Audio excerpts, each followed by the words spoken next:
Hello guys, welcome to yet another wonderful session of learning with Prepclass. My name is Tutor Olalekon Israel, your Prepclass English tutor, and I am super excited to have you join me in today's session of learning.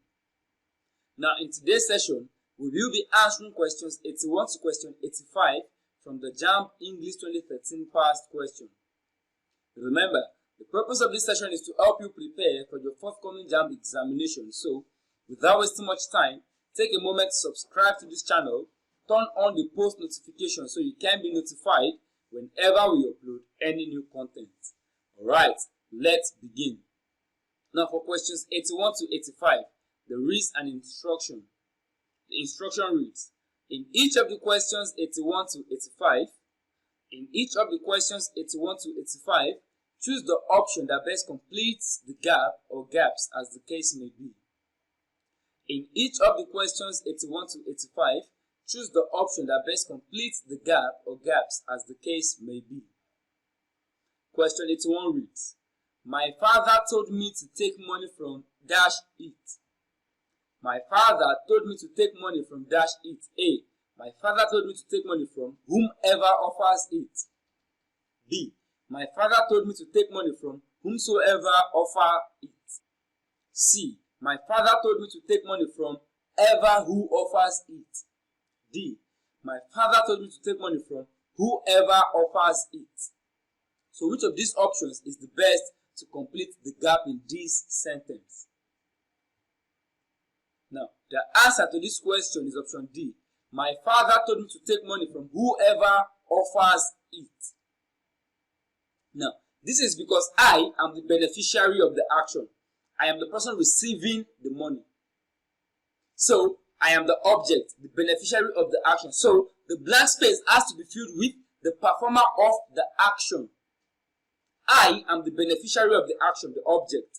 So, the blank space has to be filled with the performer of the action, a subject. Now, whoever is a subject pronoun. Whoever is a subject pronoun. From all the options, whoever is the only subject pronoun. Whomever is an object pronoun. So we are going to use whoever as the option to fill the blank space in this sentence. Because whoever is a subject pronoun. And we have to fill the blank space with a subject pronoun, the performer of the action, the person offering the money. My father told me to take money from whoever offers it. Whoever is performing the action of offering the money. I am the one receiving the action. I am the object. Whoever is the subject. Now, choosing whoever or whomever can be very easy. Choosing whoever or whomever can be very easy. Whomever is an object pronoun and works like pronouns like in, are, and then. Whomever can actually be used where we have in, are, and then. It was done by him. I will employ him. I can employ whomever. They are all object pronouns. They are receiving the action. For example, give the document to them. Give the document to him. Give the document to her. We can still say give the document to whomever. So the objects are what the receivers of the action. Well, we cannot say give the document to whoever. No. Whoever is a subject pronoun.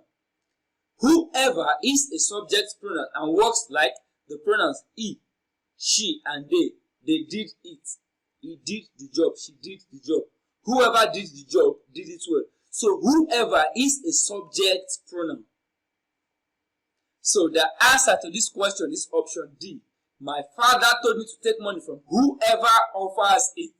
Whoever is a subject pronoun and whoever is performing the action of what? Giving the money. I am the one receiving the action. I am taking the money. I am receiving it. I am collecting the money. So whoever is a subject pronoun and it is appropriate to fill the gap in this sentence. Moving on, question 82. Remember we have to select the option that best completes the gap in this sentence. Question 82 reads, our teacher defined dash as the killing of one's mother. Our teacher defined dash as the killing of one's mother. A. Our teacher defined matriarch as the killing of one's mother. B. Our teacher defined patricide as the killing of one's mother. C. Our teacher defined patriarch as the killing of one's mother. D. Our teacher defined matricide as the killing of one's mother. So which of these options is the best to fill the gap in this sentence? Option A, matriarch. A matriarch is a woman who rules or dominates a family, a group, or a state. A woman who rules or dominates a family, group, or state specifically. A mother who is the head and ruler of her family and descendants. Option B, patricide is defined as the act of killing one's father.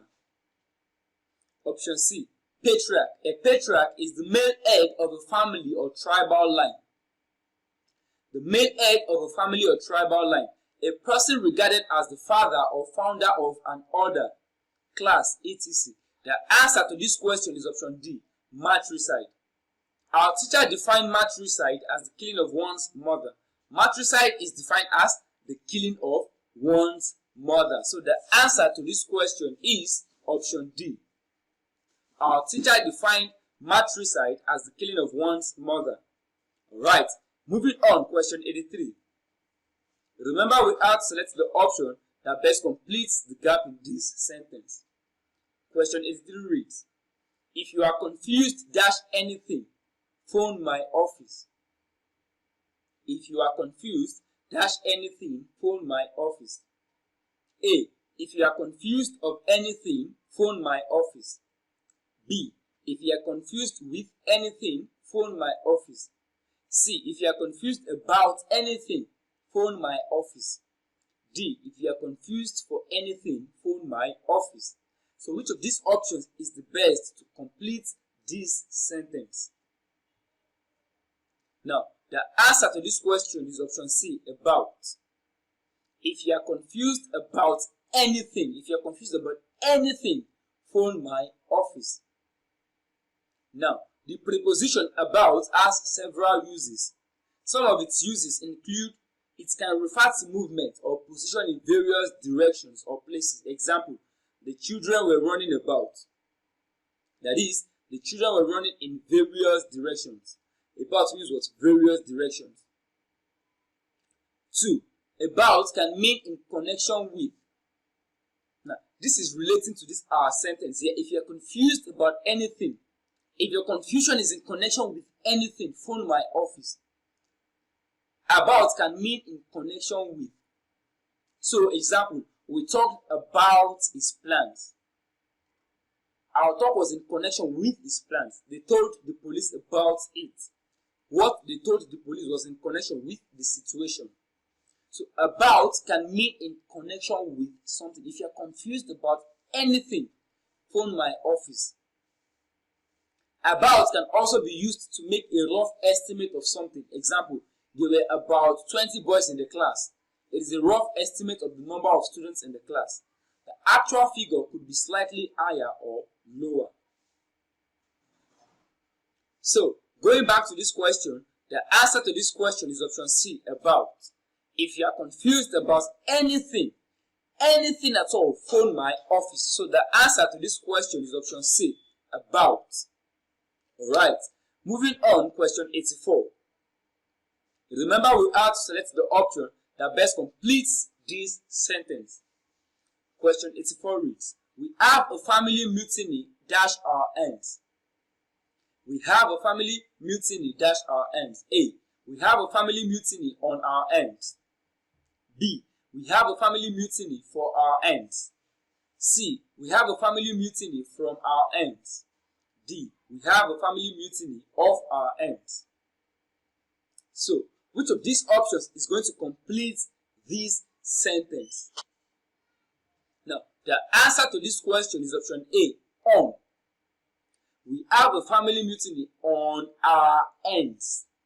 On is used to indicate position, usually indicating that something is on top of something else. So we are saying what? We have a family mutiny on our ends. It's not literally on our ends, but we are dealing with a case of family mutiny. On is generally used when you want to indicate a position above or atop a space. On, a position above. So when we say we have a family mutiny on our ends, this sentence implies that we are dealing with a case of family mutiny at the moment. So the answer to this question is option A. We have a family mutiny on our end. Alright, moving on to the next question, question 85. Remember, we are to select the option that best completes the gap in this sentence. Question 85 reads, we should try to help dash. A. We should try to help the less fortunate.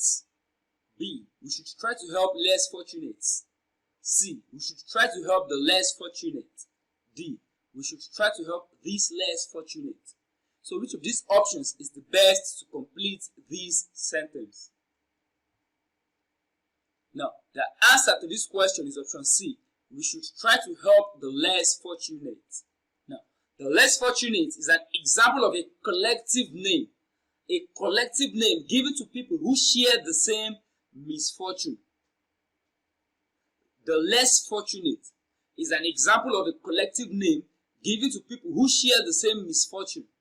Now, the less fortunate are people who are poor, people that can't cater for themselves.